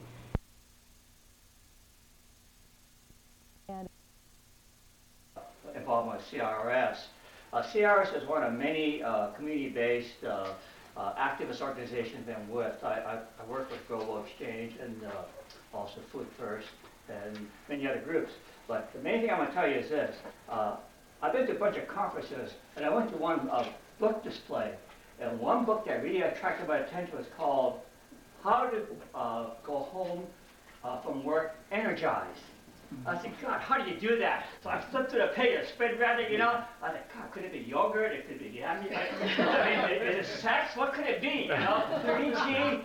And I found the answer towards the end. It says, the real key to really working energized is you want to do the work that you love and you know that it will make a difference in the world.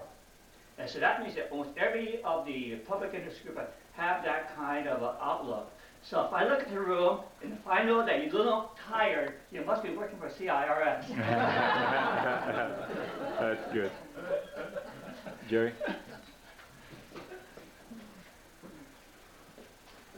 Hi, I'm Jerry Omart, and I work for the UC Sustainable Agriculture Research and Education Program, UC Sarah. I actually have a 20-year history of teaching before I came to Sustainable Ag, and I've been in Sustainable Ag for about 5 years now. Marcelo asked me if I'd be interested in serving on the board, and so I am a new board member. And again, it was because of the mission of this organization, and particularly, I've mentioned this to other board members, that Sustainable Ag is you know, kind of classically configured on the three pillars of environmental and social justice and what's the other one? Economic, thank you. Well, it's the social justice one that I feel a lot of organizations don't pay as much attention to, and so that was really one of the major reasons that I was very drawn to this organization. And it does have, you know, a very good reputation in terms of the work that has been done already. Thank you. I'm glad to be on board. Yes, good morning. My name is Louis Campos, and I'm been a board member for about 3 years. And I'm currently working for the state of California and the State Office of AIDS. And as a special consultant, certainly, I've been previously the HIV, or the chief of the HIV counseling and testing and training section for the state. Been doing that for about 13 years. But I've also been a farm worker activist and have been involved in farm worker issues for about 30 years. And also have been working with Mexico in terms of some of their activities over there, the Zapatista movement.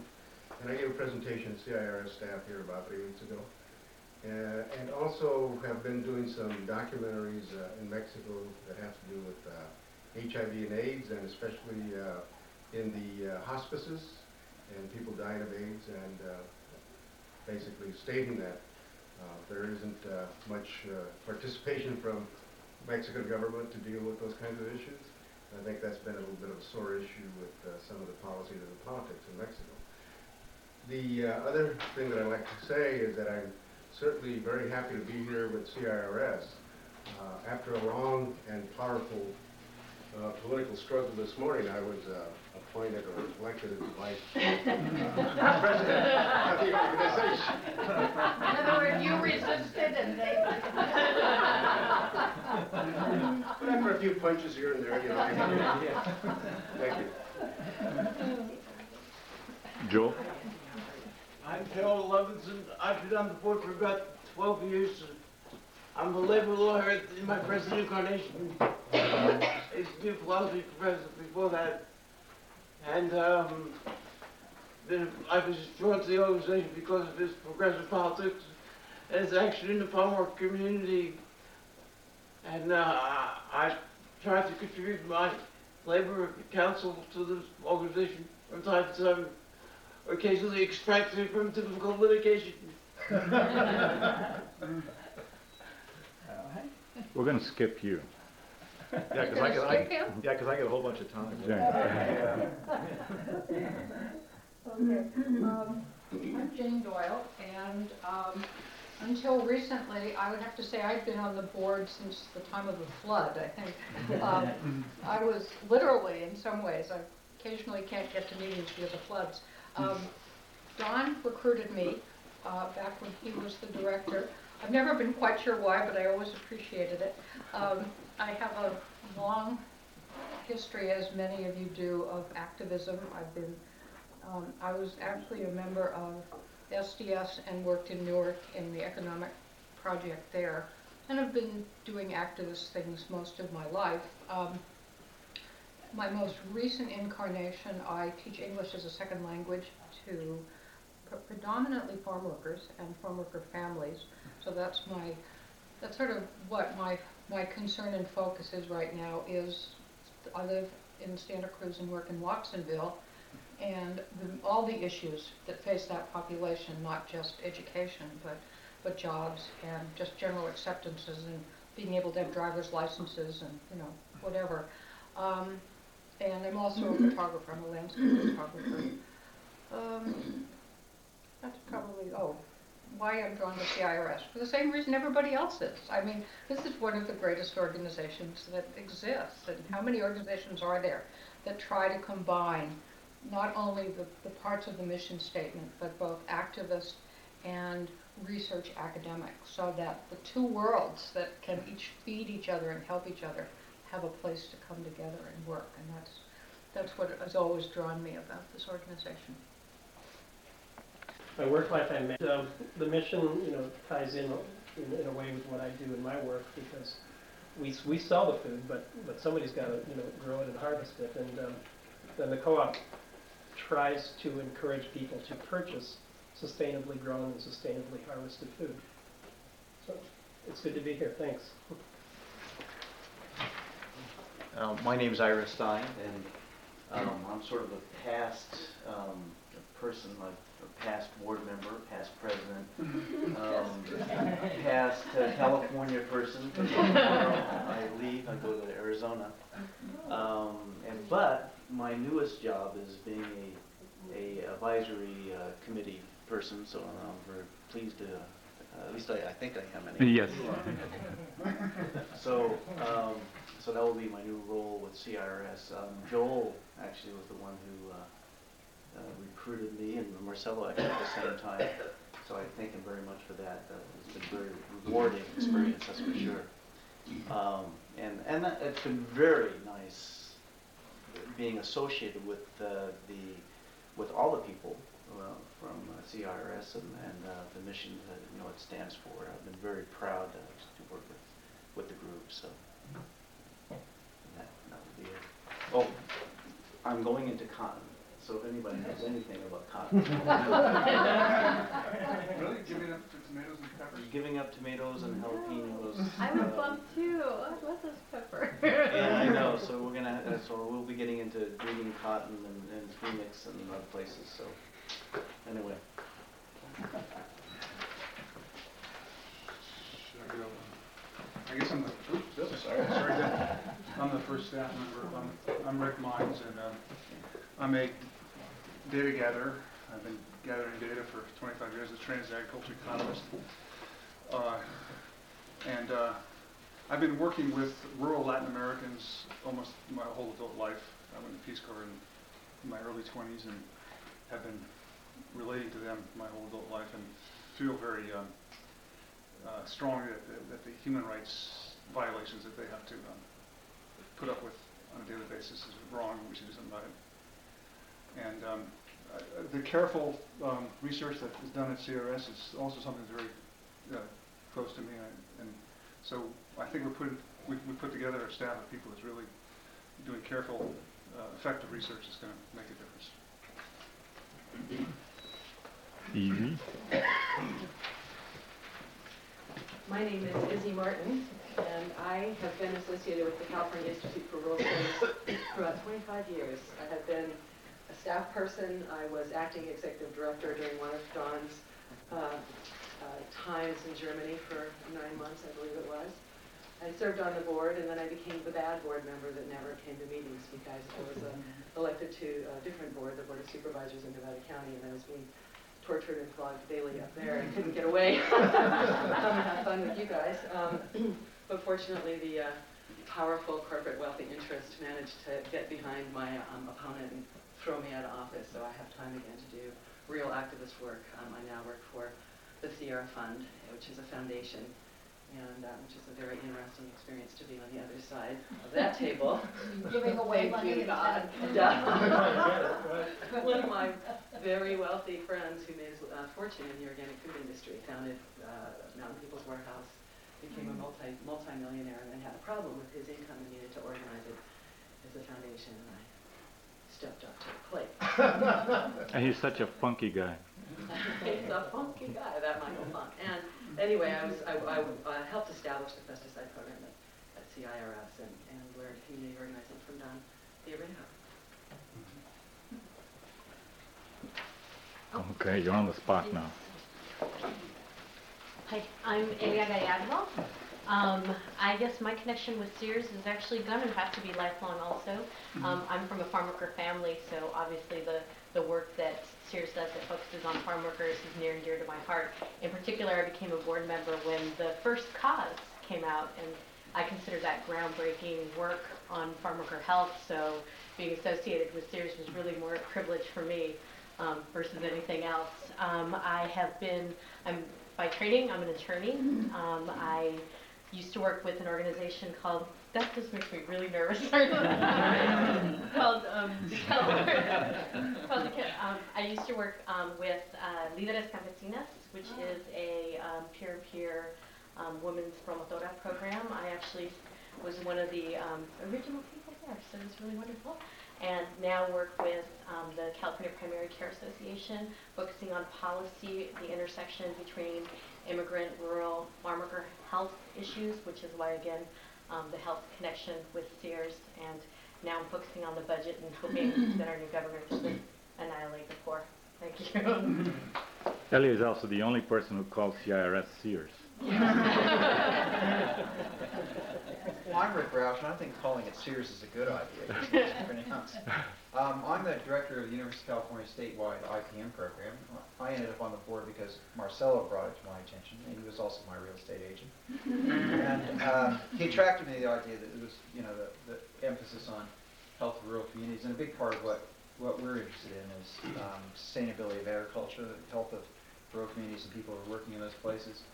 And personally, I mean, one of the kinds of things I think we're really concerned with in our program now are issues of air and water pollution, agricultural dust, methylbromide use, and things of that ilk.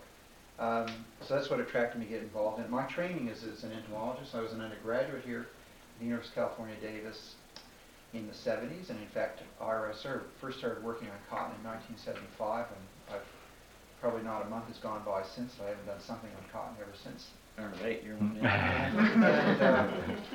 Then I went to Berkeley as a grad student, spent 7 years in Texas and Mississippi, which is an interesting experience, 8 years at Cornell, and the last 8 years I lived and worked in Australia, where I was in charge of a cooperative research center that had weed management responsibilities for the continent. It's kind of an awe-inspiring job.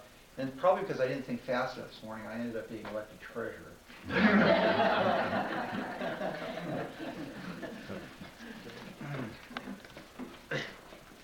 I'm Hub Seeger, and I ended up on the board back in the early 90s, basically because Don needed a ride down to Rick's meeting in San Diego. And I was the only person he knew whose car actually ran. So on that basis, I got appointed to the board and have been relocated a half a dozen different times during the course of my stay. I came out, Don and I connected, I guess, the first time when I was a graduate student at Davis.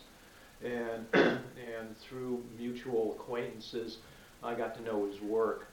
And then somewhere around the early 90s or so, I came on the board and have tried from my Southern California base that I'm currently at the University of Redlands. Have tried to support the organization and have been attending meetings, at least the annual meetings, whenever possible, and offered to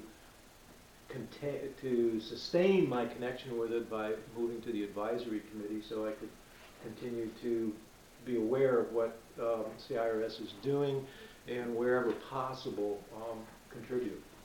Now at the tail end of a mediocre academic career and looking for going on sabbatical coming in January with a number of projects that are rurally based but not necessarily in the healthcare area.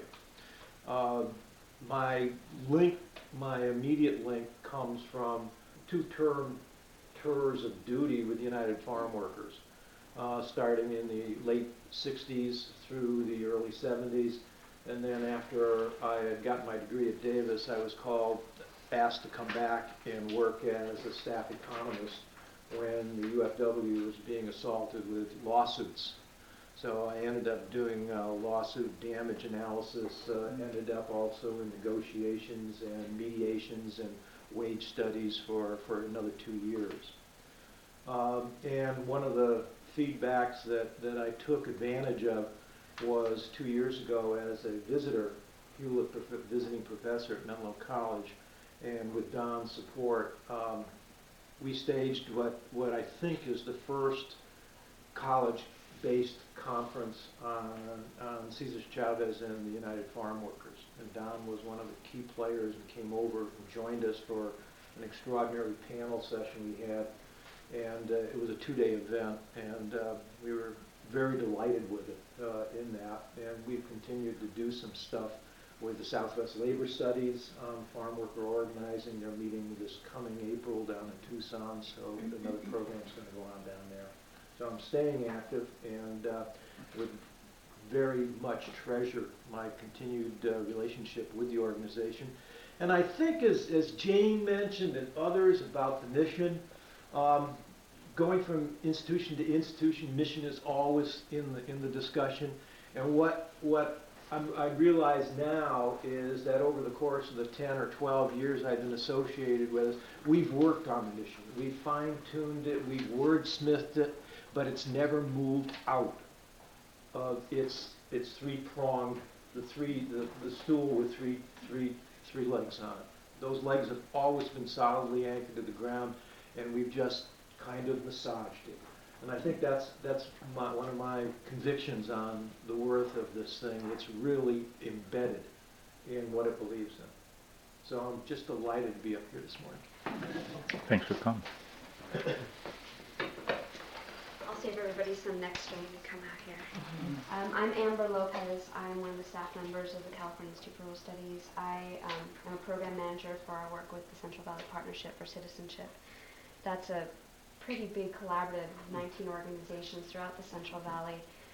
These organizations primarily provide services to immigrants, either direct services, advocacy, legalization, naturalization, training, that sort of thing. Let's see. I have been with CRS since I graduated college. Don, out of the goodness of his heart, hired me, and was there for 3 years, working with the Central Valley Partnership. And then I decided to take an opportunity to live on a reservation in South Dakota. And so I moved there and worked for an economic development nonprofit and started a class in micro-entrepreneurship training and developed the curriculum for them. Had an amazing experience in South Dakota and came back again to be with CRS.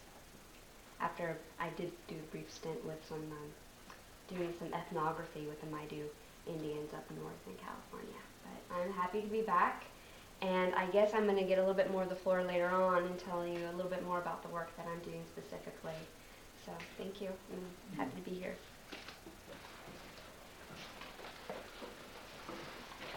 Hi, my name is Tian. I'm one of the staff at CIRS. I'm assistant administrator. I deal with the computer. So make sure that the system is up and running and happy with staff. Make sure that the staff is is happy and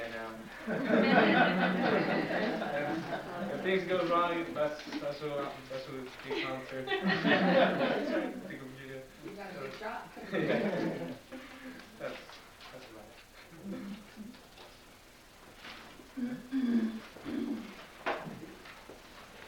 Hi, I'm Arnell Sanford, and I'm administrative assistant at CIRS.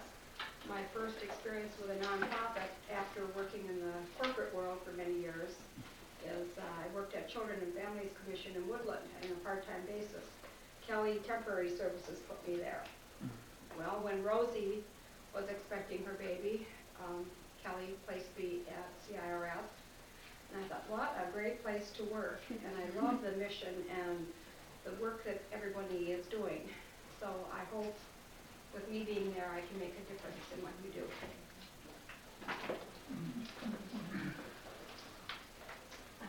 I'm Joyce Boulanger. I'm the part-time bookkeeper, and I've only been working here since July. I was hired just a month before Chris, and I most recently worked at UC Davis in the plant pathology department. And I left there and seeking something more challenging and meaningful, and I'm here because I was lucky enough to be hired, and I'm really enjoying it. I'm Sandy Nichols. I've been with the CIRS since August of last year, and have sort of a long-time connection back to the late 70s with Don. I used to produce documentary films for public television and on environment and development issues around the world, but at one point I was doing one in California, and so Don was the person who was giving me guidance, and didn't know you for 20 years, only on the telephone. We finally met. But then I went back to graduate school in the 90s at Berkeley, got a PhD in geography, and working on Mexican migration in binational communities. And after finishing that, I was really lucky enough to get hired on, thanks to Rick and other staff members here at CIRS, hired on to work on interviewing in the ethnographic aspects of the Mexican farm workers and migrant communities. And so it's an extraordinary opportunity for me to be able to work in communities, interviewing people, and really getting to hear the stories and the human dimension of what people are having to cope with in order to keep their families going, to survive, to try to improve their lives a little bit, and everything that they're having to put up with, all the barriers and the obstacles. And people say to me, but what is it? They want our work. We do the work that nobody else is willing to do. We do it, we work hard, and we're paid very poorly, but then why do they try to keep us out? So there's this disconnect. And I'm very pleased that CRS is willing to listen to the human side and bring that into the research, that it's not just survey work, but the survey work is informed by the human element and dimension, and that together we can actually produce stronger reports and work and hopefully have more of an impact on policy. I'm Lillian Rapido, and I'm a staff member at CIRS, and I've had a connection with farm workers for many, many years, starting when I was about 20 years old, and I lived in Immokalee, Florida, and I taught English to Haitian refugees and Mexican nationals. And then I moved to South Texas. I'm originally from El Paso, Texas, and moved to South Texas and worked with VFW down there, and have been very involved just as a documentary photographer, photographing farm workers. I'm really nervous, and I don't know why, but my heart's in, so I'm trying to really be calm, but I faint. And so, right now I'm working on my PhD in anthropology, and I'm ABD, and my work isn't really directed with farm workers, but it is with poverty and Mexican American women in San Antonio, and they're in their transition from welfare to work, and how they're coping with their housing needs and that sort of thing. But anyway, and I came into CIRS with the Oz project as an ethnographer, and I just thought it was really the most worthwhile work because as much I've really tried all my life to be an urban person, and it never happens. And I always end up doing these projects related to farm workers and in rural areas of Florida and Texas and now California. And so I've just kind of come to terms with the fact that this is where I need to be, this is where I am, and to live in the moment. And so that's pretty much right now. I'm in the process of trying to come up with some other projects that will kind of work with the research that I'm doing, and I help everybody else on their projects. So. And it's a really great place to work. So it's great. Amy. Amy. You thought you were going to skate. Hello, everyone. I apologize for coming in a little bit late. I'm Amy Wilson, and I'm the operations coordinator at CIRS. I've been at CIRS. It'll be 2 years in March. And I don't have a background really in rural issues or with farm workers. I really have spent my professional career though working in the nonprofit sector, and mostly in the East Coast in Washington D.C.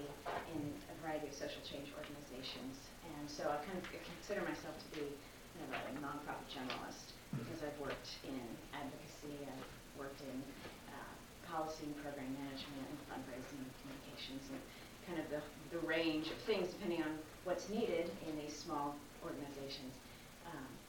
So then after my family relocated out to this part of California, I was home with our 2 young children and looking to kind of get back into the work world, but in a limited capacity because of my other responsibilities, and I was able to find this part-time position at CIRS that seemed to be reflective of kind of skills that I have, and certainly the mission it really resonated with me, and I've enjoyed being here. And most recently I reduced my hours actually slightly, and have taken a second position to be part of a startup foundation, community foundation for Yolo County, and it's a very exciting thing to be a part of, to be building a mechanism for local philanthropy, and we'll see how that goes. It's kind of an experiment, and so we're just checking in. Chris and I are kind of just seeing how it goes, and we'll see what direction it moves in. But for the time being, I'm happily here with CRS. Okay. And Ron Stroller. Ron just had to come out. No pressure there, right?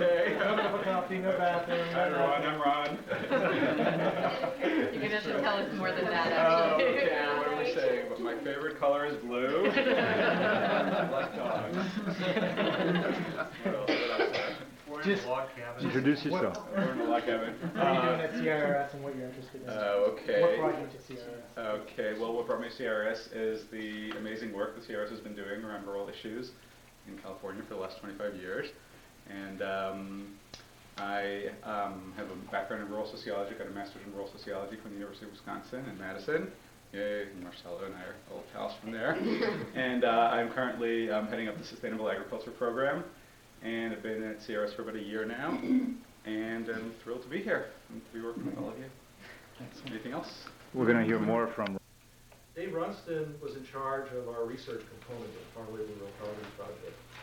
And he was poorly paid, overworked, had much responsibility beyond what he had ever anticipated in his life when he came on board. And at a meeting like this, he was asked, well, why do you do it? And he said, well, you know, when I get up in the morning, I smile when I go to work. And that's what it's all about. Thank you.